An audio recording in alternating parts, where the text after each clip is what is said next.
qui se bat depuis maintenant une décennie pour que les droits et les libertés des citoyens dans ce pays soient respectés.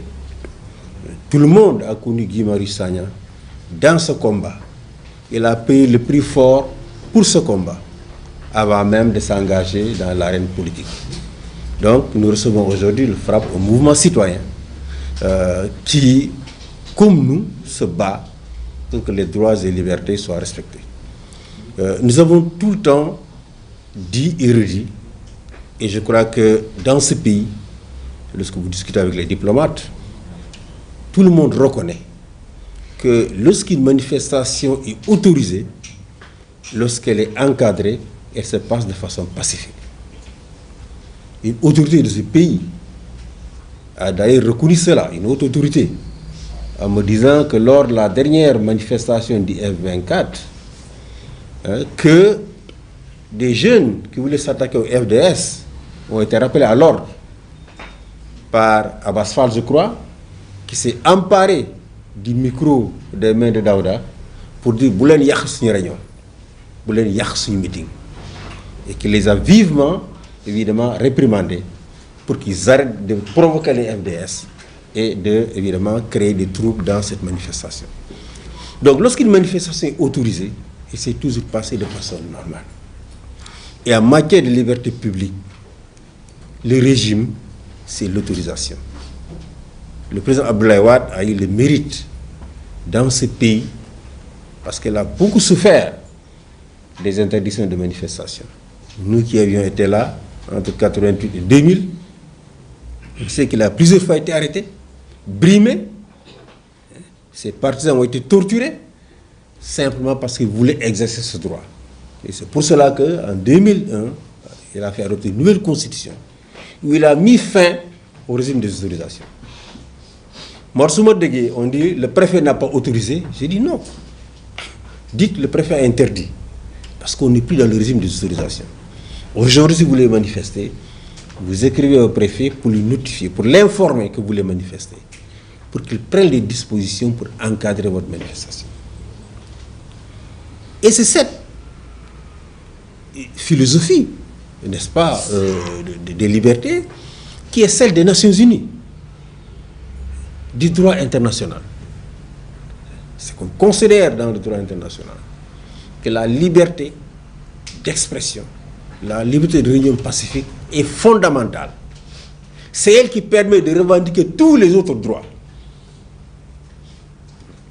Si à Ndiaganiao ou à Fongolimbi ou au Fouta, les gens n'ont pas de courant, ils n'ont pas d'eau, ils n'ont pas d'électricité, ils ne peuvent le faire savoir aux autorités qu'en exerçant le droit de s'exprimer, en exerçant le droit de se rassembler, de manifester, quelle que soit la forme de manifestation qu'ils puissent faire. Donc c'est un droit qui est au centre, n'est-ce pas, de toute l'architecture des droits humains et qui est également un droit central dans un État démocratique. Il ne doit pas être limité de façon abusive. Bien entendu, si vous faites du droit international, on vous dit qu'il y a des droits qui sont absolus et d'autres droits qui ne sont pas absolus. On considère que la liberté de manifestation peut être limitée dans des circonstances exceptionnelles. Et dans ces circonstances exceptionnelles, on entend des situations où, évidemment, l'État même, l'existence de la nation est en danger et que des mesures s'imposent pour préserver l'existence de la nation. Si vous avez bien suivi, moi je suis allé jusqu'à, pendant la Covid-19, n'est-ce pas, jusqu'à reconnaître à l'État le droit, n'est-ce pas, de ne pas autoriser des manifestations. L'exhortant même à s'approcher des chefs religieux pour que de grands événements religieux à l'époque soient reportés. Parce que c'est notre existence qui était en danger. C'est justifié dans ces contextes. Mais en dehors de ces contextes, et pour un temps bien déterminé, on ne peut pas interdire des manifestations comme on le fait en ce moment. Si vous avez lu la déclaration du Haut-Commissariat aux droits de l'homme des Nations Unies qui est parue le mardi, il y a quelques jours, ils reviennent sur les interdictions des manifestations qui devaient avoir lieu et le vendredi et le samedi de la semaine passée, pour les déplorer. Ça, c'est les Nations Unies, le Haut Commissariat aux droits de l'homme des Nations Unies. L'instance qui, dans le monde, a la responsabilité de s'occuper des droits de l'homme. Dit au Sénégal, non seulement vous avez violemment réprimé une manifestation qui a causé 16 morts selon votre bilan, un bilan beaucoup plus lourd pour nous Amnesty, mais vous avez continué à interdire les manifestations, y compris celles qui devaient avoir lieu vendredi et samedi passé. C'est pour vous dire encore une fois que ces interdictions ne sont pas fondées, pas du tout fondées, et que beaucoup de lois qui sont invoquées par les préfets pour interdire les manifestations sont des lois obsolètes, des lois anachroniques, des lois héritées de la France coloniale. Le code pénal de 66, c'est un code pénal hérité de la France coloniale. On n'a fait que changer en mettant Sénégal un peu partout. C'est ce code-là que nous avons. La plupart des articles renvoient à des lois françaises de 1800. Et tous les changements du code pénal qu'on a initiés depuis 1966 n'ont pas essayé justement d'adapter nos lois avec l'évolution du droit international. Tout ce qu'on a fait, c'est de corser les lois et de corser les peines. C'est-à-dire, on a mené de nouveaux délits avec des peines beaucoup plus lourdes. Et aujourd'hui, on est dans une situation où le président du Sénégal, s'il veut être un dictateur, il sera un dictateur. Parce que les lois du pays et la faiblesse des contre-pouvoirs lui permettent d'être un dictateur. Et le seul rempart, dès l'instant que la justice ne peut être un rempart, c'est la mobilisation citoyenne. Mais de façon pacifique. Parce que comme je dis, nous faisons la promotion du droit de manifester, mais de manifester de façon pacifique. Et donc, nous lançons un vif appel au président Macky Sall pour lui dire qu'aucun Sénégalais ne se réjouit de la situation dans laquelle le pays est aujourd'hui. Je le dis et je le répète, nous avons tout le temps été fiers lorsque nous participons à des réunions internationales et que le Sénégal est cité en exemple. C'est ça qui fait notre fierté en tant que Sénégalais. On va dans des réunions, le Sénégal est cité en exemple. Ça nous fait beaucoup de fierté. Mais lorsque le Sénégal est critiqué dans toutes les arènes, autant les dirigeants rasent les murs, autant nous aussi nous rasons les murs. Parce que quelque part, c'est aussi notre échec en tant que société civile de n'avoir pas été en mesure d'empêcher que le pays puisse entrer dans des dérives. Donc, il est temps que, évidemment, il pose des actes forts et des actes concrets pour ramener la paix dans ce pays. D'abord, en autorisant les manifestations, parce que chaque fois qu'elles sont autorisées, elles se passent de façon pacifique et les gens y rentrent chez eux tranquillement. Deuxièmement, qu'ils mettent fin à toutes ces arrestations arbitraires auxquelles ils procèdent tous les jours. C'est tous les jours qu'on se réveille et qu'on entend que tel a été arrêté à Dakar, a été arrêté à Kaffrine, a été arrêté à Ziguinchor, a été arrêté à Koungheul. Ça n'a jamais été le cas sous Abdou Diouf. Nous ne connaissons pas la période senghorienne, mais jamais cela n'a été le cas sous la période d'Abdou Diouf. Et Dieu sait que la lutte entre Diouf et Wade a été une lutte extrêmement dure, extrêmement âpre. Mais jamais Diouf n'a autant usé et abusé de l'appareil judiciaire pour neutraliser ses adversaires. Donc, il faut qu'il mette fin, qu'il autorise les manifestations, qu'il mette fin à ces arrestations arbitraires auxquelles il procède tous les jours et qui ne servent à rien. Je ne connais pas un seul membre du FRAPP qui est allé en prison, qui est ressorti et qui a dit « Moi je quitte, j'abandonne le combat parce que la prison de Rebeuss c'est très dur. Elle est surpeuplée, les gens ne peuvent plus se coucher à 11, etc. » Tous ceux qui en ressortent sont encore plus déterminés dans leur volonté de se battre pour les libertés. Donc cela ne sert à rien d'emprisonner les personnes, de surpeupler les prisons. Alors, surtout qu'on nous dit que voilà, la population carcérale a augmenté, mais les budgets n'ont pas augmenté.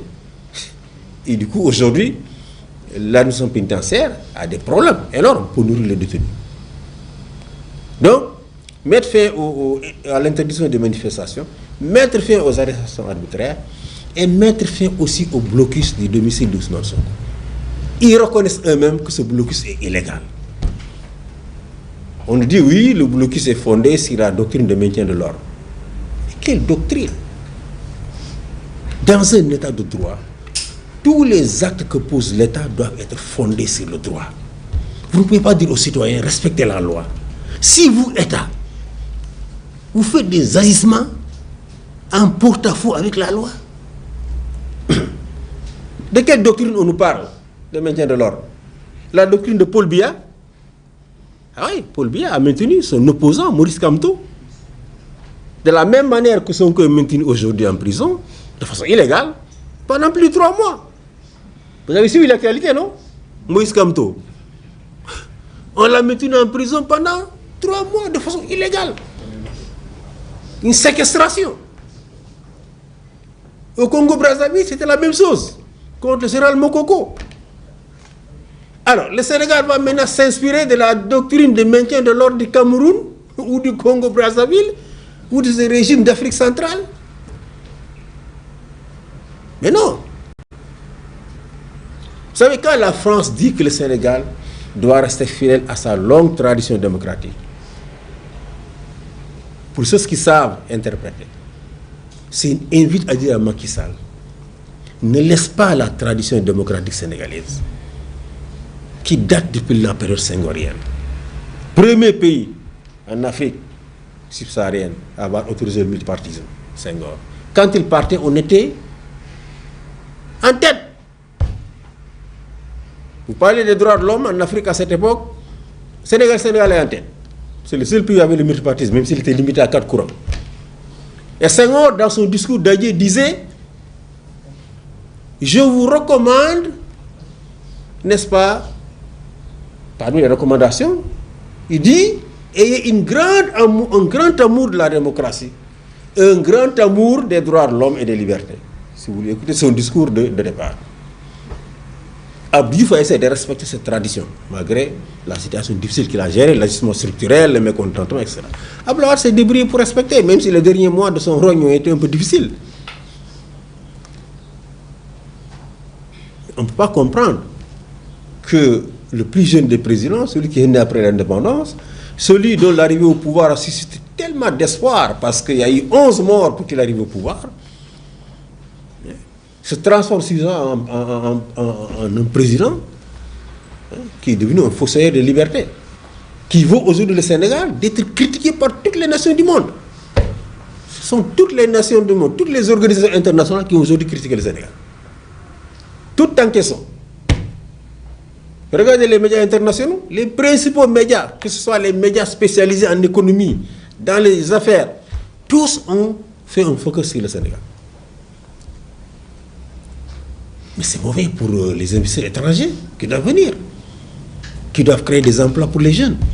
Parce que les emplois, ce n'est pas l'État qui les crée, c'est le privé qui les crée. Mais pour que les privés viennent quelque part mettre des milliards, il faut qu'il y ait la paix et la sécurité.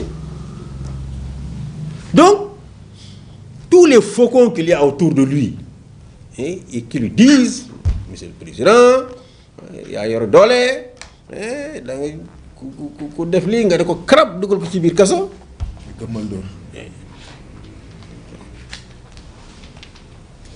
C'est des irresponsables. Responsables. Et je pense que ces faucons-là, ils doivent tout faire pour régner sur eux. Qu'ils soient des membres des forces de défense et de sécurité, qu'ils soient ces ministres, qu'ils soient même des journalistes. Parce que parmi les journalistes qui se réclament proches du président, qu'il prend dans son avion pour emmener à la Mecque, il y a parmi eux des incendiaires. Quand un journaliste dit qu'il est prêt qu'on tue 90% des Sénégalais pour régler le problème d'Ousmane Sonko, je me demande s'il a tous ces esprits dans sa tête. Comment peut-on être haineux à ce point pour dire des choses comme ça?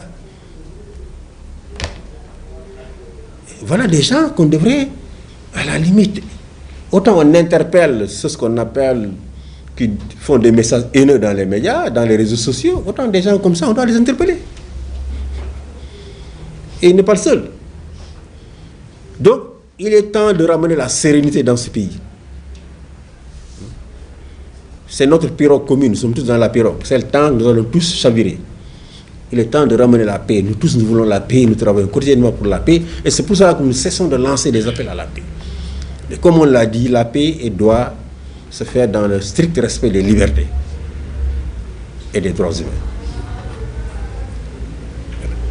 Donc j'espère que votre manifestation, celle qui reste, c'est celle du samedi. Hein? Le commissaire a appelé. Le commissaire a appelé. Pour dire que c'est interdit. Non. Ah, il n'a rien dit, mais il a appelé. Il a appelé. C'est le commissaire du point E. Non, Grand Yoff. Grand Yoff. Voilà, on espère bien qu'il pourra autoriser cette manifestation. Parce qu'on n'a pas besoin de troubles. On n'en a pas besoin. Le pays, les gens sont en train... Il y a des morts qui ne sont pas encore enterrés. Ce matin, on m'a réveillé pour me dire que ce jeune qui a été tué au Cap Skirring, son corps est encore à la morgue. Et qu'on l'a remis à la famille sans autopsie. Sans autopsie. Alors que nous avions lancé un appel ici pour dire que tous les corps des personnes décédées doivent être autopsiés. Mais lui, on a ce matin, hein, justement, c'est bon de profiter de votre antenne pour encore lancer cet appel aux autorités. Mais c'est inacceptable qu'une personne meure dans une manifestation, n'est-ce pas? Et qu'on veuille remettre son corps. Il s'appelle Omar Sarr. Omar Sarr, c'est un manifestant qui a été tué au Cap Skirring. Son corps est encore à la mort, donc plus de 10 jours après son décès. Et on donne à la famille, pour tout document, n'est-ce pas, une attestation de décès. Pour dire, allez-y l'inhumer. Aucun État ne fonctionne comme ça. Aucun État ne fonctionne comme ça. Donc, nous demandons à ce que son corps soit autopsié. Nous avons en tout cas demandé aux avocats de prendre